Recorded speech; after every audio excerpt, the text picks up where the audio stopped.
যদি বাসায় এমন একটা ব্লেন্ডার থাকে, আপনিও ঘরে বসে খুব সহজে রেস্টুরেন্টের মতো মেয়োনিজ তৈরি করতে পারবেন। এই যে দেখতে পারতেছেন আমার মেয়োনিজটা কত সুন্দর হয়েছে কালারটা, আর এটা খাইতেও কিন্তু অনেক টেস্ট লাগবে বার্গার। আর এই জন্য আমি একটা ব্লেন্ডার নিয়ে নিয়েছি, আর এখানে আমি 3টা ডিম দিয়ে দিব। আর আপনাদের অনুযায়ী আপনারা ডিম দিতে পারেন, 4টা 5টাও দিতে পারেন। আমি এখানে 3টা ডিম দিয়ে দিয়েছি।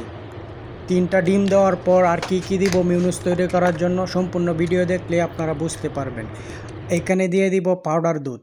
যেহেতু 3টা ডিম দিয়েছি, আমি 4 চামচ পাউডার দুধ অ্যাড করব এখানে।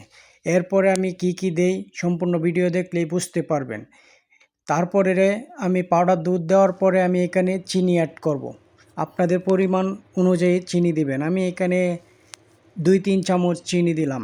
চিনি দেওয়ার পর আমি এটা হালকা করে আমি এখন মিক্সার করব। ব্লেন্ডার মেশিনে আমি এটা মিক্সার করব সুন্দর করে, ভালোভাবে মিক্সার করার পর তখন আপনারা এখানে সয়াবিন তেল ডালবেন।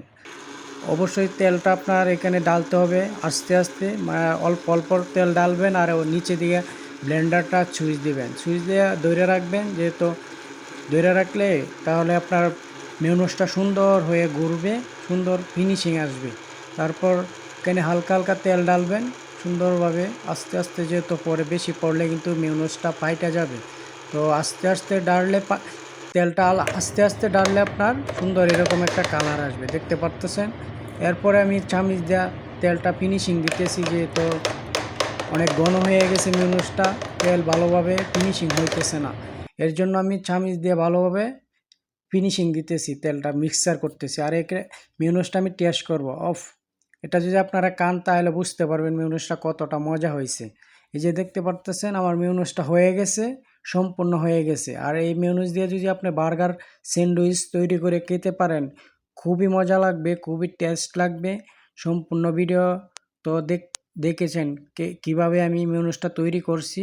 আপনারাও ট্রাই করবেন। সকলকে